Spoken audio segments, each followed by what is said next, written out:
Solar plant जितनी भी बिजली बनाएगा वो हम सरकार को बेचेंगे और सरकार यूनिट के हिसाब से हमें बिल पे करेगी मंथली। ऊपर सोलर और नीचे कृषि।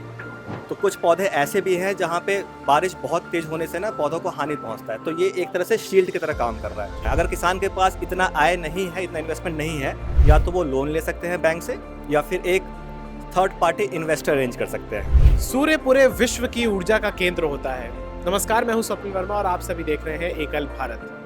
पूसा कृषि विज्ञान मेला में हम लोग मौजूद हैं और इस समय आप मेरे पीछे देख सकते हैं कि ये एक पोस्टर है वैसे तो, लेकिन इसमें आप देख सकते हैं कि नीचे कृषि के लिए ज़मीन है, यहाँ पर क्रॉप्स को उगाया जा रहा है और इसके बाद ऊपर यहाँ पर आप देख सकते हैं कि सोलर पैनल को इंस्टॉल किया गया है। तो इस पूरे सिस्टम को समझेंगे और कैसे किसानों की लागत तो छोड़िए, यहाँ पर कमाई बढ़ सकती है।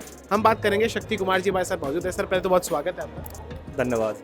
अच्छा शक्ति जी, ये बताइए कि जैसा आपने पोस्टर में हम देख रहे हैं, पूरा मैकेनिज्म क्या है, पूरा सिस्टम क्या है, ये इकोसिस्टम बल्कि मैं कहूँगा, ये आप समझाइए हमारे दर्शकों को। जी बिल्कुल। तो जैसा कि आप देख पा रहे हैं, ऊपर सोलर प्लांट लगा हुआ है, नीचे कृषि हो रही है। तो इसके तहत मैं ऑर्नेट सोलर से हूँ, हमारी कंपनी दिल्ली की है। हम लोग सोलर पावर प्लांट इंस्टॉल करते हैं। तो हम क्या चाह रहे हैं, हम लोग किसानों को प्रमोट करना चाह रहे हैं कि जो ज़मीन हमारे पास है, जो खेती कर रहे हैं, वो तो एक सोर्स ऑफ इनकम उनका बना हुआ है ना। अब उसके ऊपर सोलर प्लांट लगा के एक second source of income generate करेंगे उनके लिए, जिसमें सोलर प्लांट जितनी भी बिजली बनाएगा वो हम सरकार को बेचेंगे और सरकार यूनिट के हिसाब से हमें बिल पे करेगी मंथली। तो एक तो कृषि से हमारा इनकम बन ही रहा है एंड सोलर से भी एक और सोर्स ऑफ इनकम हम लोग किसानों के लिए जनरेट करके दे रहे हैं। तो ये हम लोग चाह रहे हैं किसान इसको अपनाएं। इसको हम लोग एग्री पीवी कहते हैं, एग्री फोटोवोल्टिक टेक्नोलॉजी, जहाँ पे ऊपर सोलर और नीचे कृषि।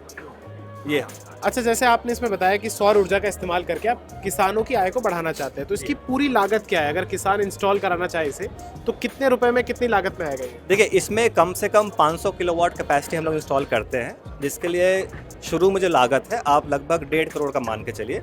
1.5 करोड़ का? 1.5 से 2 करोड़ का, जिसमें आपको 30% की सरकार की तरफ से सब्सिडी मिल जाती है। तो कहीं ना कहीं आपका जो नेट खर्चा आ जाता है, आप मान के चलिए 1 करोड़ 20 लाख के अराउंड खर्चा बैठता है शुरू में, जो किसान को लगाना है। अगर किसान के पास इतना आय नहीं है, इतना इन्वेस्टमेंट नहीं है, तो एक और प्रोविज़न होता है जहाँ पे या तो वो लोन ले सकते हैं बैंक से या फिर एक थर्ड पार्टी इन्वेस्टर अरेंज कर सकते हैं, जो कि प्लांट पर इन्वेस्ट करेंगे और प्लांट लगाएंगे। और उसमें क्या होता है, किसान उस ज़मीन को एक तरह से रेंट के तौर पे ना सामने वाले पार्टी को लीज पे दे देता है, जिसके लिए उसको फिर मंथली अपना रेंट भी मिलता है।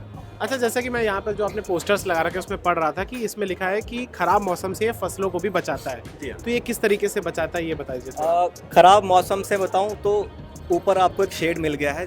मान के चलिए कि बारिश बहुत तेज़ हो रही है, तो कुछ पौधे ऐसे भी हैं जहाँ पे बारिश बहुत तेज़ होने से ना पौधों को हानि पहुँचता है, तो ये एक तरह से शील्ड की तरह काम कर रहा है। ये हो गया। प्लस कभी बहुत तेज़ हवा चल रही है ना, तो उस केस में भी सोलर प्लांट हमारा हवा को ब्लॉक करने में हेल्प करता है। तो इस तरीके से कभी बहुत ज़्यादा ख़राब मौसम हो गया तो उसमें भी हम लोग कोशिश करते हैं कि फसल को थोड़ा सा सपोर्ट मिल जाए। और डेयरी उत्पादन वगैरह में भी इसका इस्तेमाल होता है? हाँ, डेयरी उत्पादन में हम कर सकते हैं, बिकॉज एट द एंड आपने सोलर प्लांट इंस्टॉल कर लिया, आपको एक शेड के तौर पे ऊपर एक प्लेटफॉर्म मिल गया है, नीचे आपके पास शैडो एरिया रहेगा, वो एरिया आप डेयरी फार्मिंग के लिए यूज़, छत की तरह, प्रोटेक्टर की तरह के लिए यूज़ कर सकते हैं। चलिए, बहुत बहुत धन्यवाद हमसे बातचीत करने के लिए। तो ये देखा आपने कि किस तरीके से इस सोलर प्लांट का इस्तेमाल कर ऊपर सोलर पैनल को लगाया जाता है और नीचे कृषि भी होती है, तो ताकि किसानों को दोगुनी आय का एक तरीके से फायदा पहुंचाने का ये लोग काम कर रहे हैं। बहुत बहुत धन्यवाद। देखते रहिए एकल भारत।